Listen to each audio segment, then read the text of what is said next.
You're looking at one of the most important men in the NFL. This gentleman may determine how your team season ends. Guys, this is Kirk Cousins, done up Kurt Dirt style. That is a team nickname given to Kirk Cousins by his Vikings teammates. It's really something. What do we think? David Spade, chic, sort of, right? Who looks great. I love it. Yeah. Jamie Presley. Jamie, hello. Brittany Daniel. We talk a lot of Kirk Cousins on this show, so it was a great opportunity that I got to actually talk to Kirk Cousins on his show. Okay. Kirk Cousins has a podcast, Under Center with Kirk Cousins, on Vikings.com, the Vikings app, a million different places. And we talk a lot about his lifestyle, the fatherhood, the camaraderie with the teammates. We got into that, and Kyle Rudolph and I have really strong opinions about what Kirk Cousins should do with his car for the holiday season. This is the Under Center podcast with Kirk Cousins.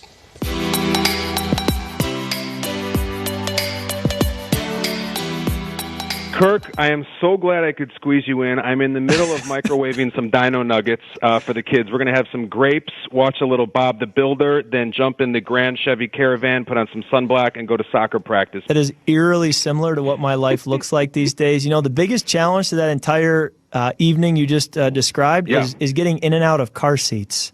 All right.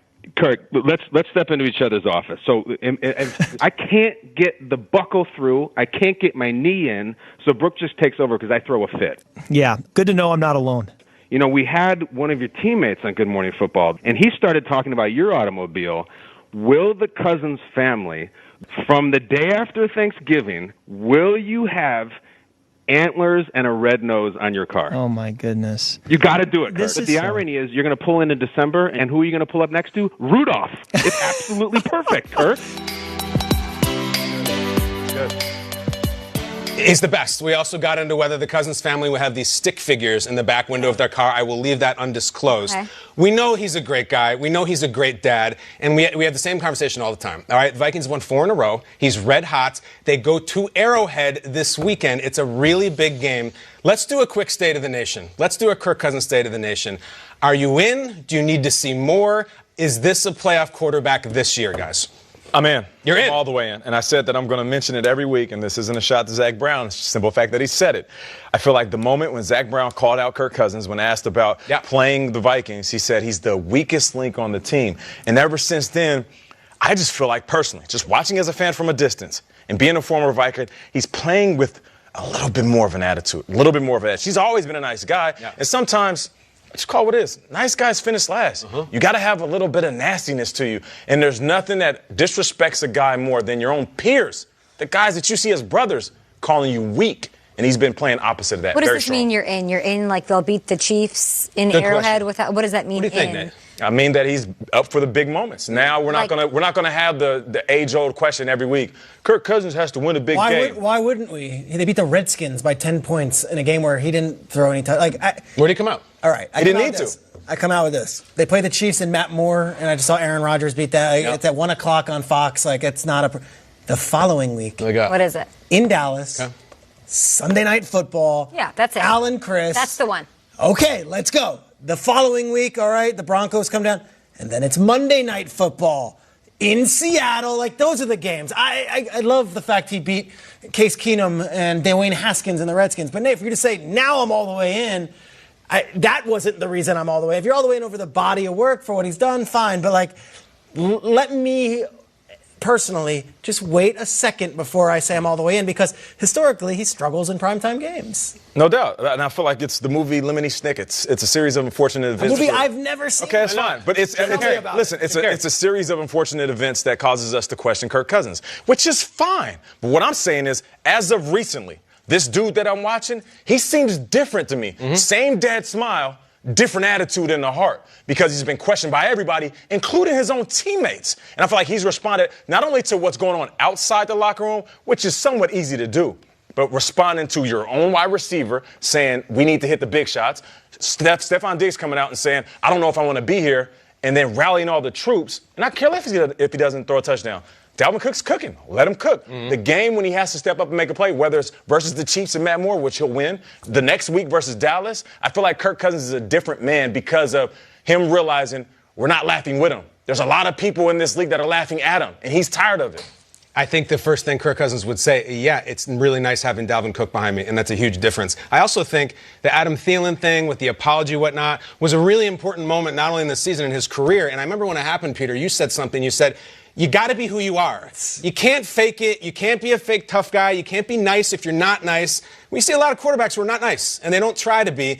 I think Kirk Cousins is the guy who watches the film, apologizes to his receiver, and then he puts the antlers and the red nose on his minivan. I think that is him, and I think it's serving him well, and I think the Vikings are going to the playoffs with Kirk Cousins this year. I really do. I think they're going. I think them and the Packers are going to go. It's the middle of the season. I've seen enough. I love them. You think they'll beat the Cowboys this week after next? I do.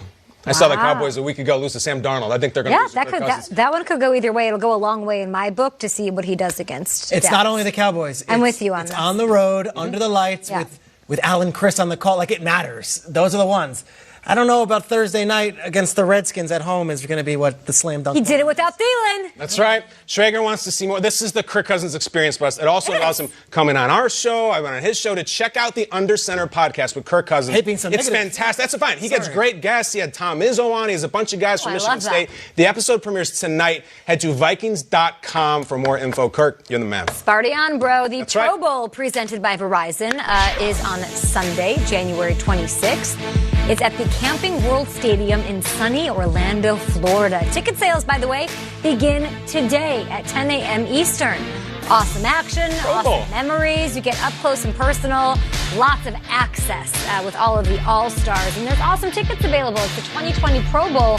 Tickets starting at just $45. What a treat just in time for Christmas. It's incredible. You know who was a Pro Bowl MVP last year?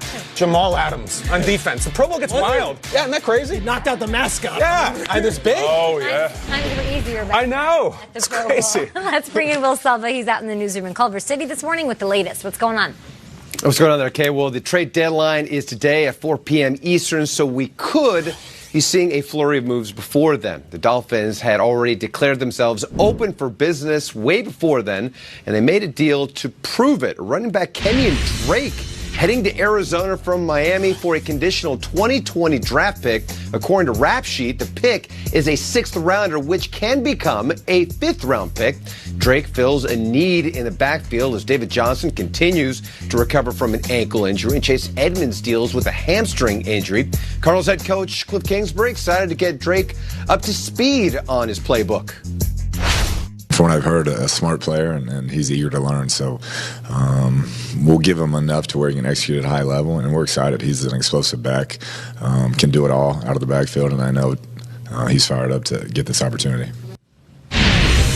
Well, another player getting an opportunity is outside linebacker Jannard Avery. The Browns trading Avery to the Eagles for a 2021 4th-round pick. He's only been active for 2 games this season. In 2018, he started 5 games while playing in all 16.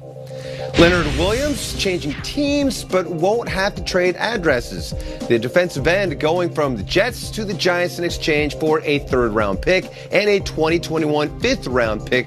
This according to NFL Network insider Ian Rappaport. Rap Sheet adding the 5th-rounder could turn into a 4th-rounder if the Giants re-sign Williams before the start of the league year. The Jets and Giants rarely make trades. In fact, it's so rare, the last time they pulled off a deal with each other was 1983. The G-Men traded offensive lineman Chris Foote to the Jets for a conditional pick. So now Leonard Williams is the answer to a trivia question now, okay? Yeah, weirdly yesterday, Schrag said, keep your eye on this guy. And I was like, what? And then 2 minutes later, I look at my phone, or actually hours later, I looked at my phone, and boom, the deal was done. Can I say that? Yeah, okay. But I didn't think he'd be going cross-town. First time ever the Jets and Giants engaged in a trade. He doesn't have to move. No boxes, no movers. I love it. Thanks so much, Will. We'll be checking in with you as the trade deadline approaches at 4 p.m. Eastern. But after this, the game never out of reach or not exciting when Fitzmagic's on the field.